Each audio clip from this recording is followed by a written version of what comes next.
Siamo in provincia di Treviso, a Codognè, verso il Coneglianese, nel centro ippico I Cavalieri della Rosa, per parlare con Giulia Borsato di FISE Veneto di questo trofeo multidisciplinare che si sta svolgendo. Quest'oggi con, direi forse quasi un record di partecipanti che ci stanno proprio passando le spalle. Assolutamente sì, questa è la terza tappa del trofeo multidisciplinare 2019, dove a capo troviamo la nostra presidente Clara Campese, e oggi è il successo, probabilmente il miglior successo del multidisciplinare, perché oggi siamo full. Abbiamo il massimo di percorsi che potevamo desiderare.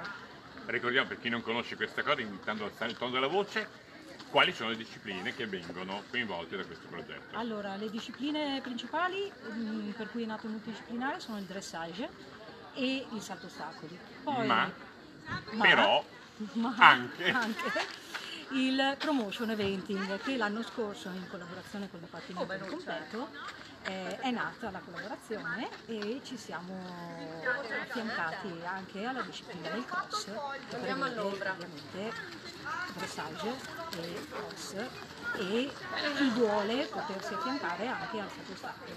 Poi, siccome le ragazze mettono prezzo in giocare, noi maschietti rimaniamo scemi a vita, e se ci danno un pallone anche a 50 anni, che 60 giochiamo, c'è uno spettacolo in più. Sì, quest'anno abbiamo inserito manifestazione Orso, infatti oggi allora Mi dica che almeno in questo sono più maschietti, almeno in una cosa, neanche in questo. Ha concluso il suo percorso History in campo comunque alla terza anche nell'Orso.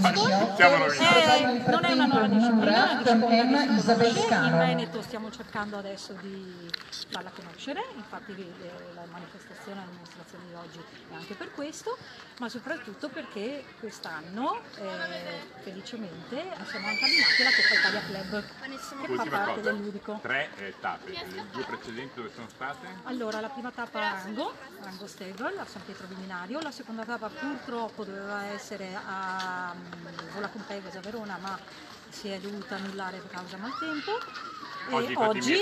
Oggi siamo finalmente felicemente miracolati dal sole. Quarta tappa Albereria a Vicenza, quinta tappa CTE Montello a Nervesa della Battaglia e la finale al CEV di Milano.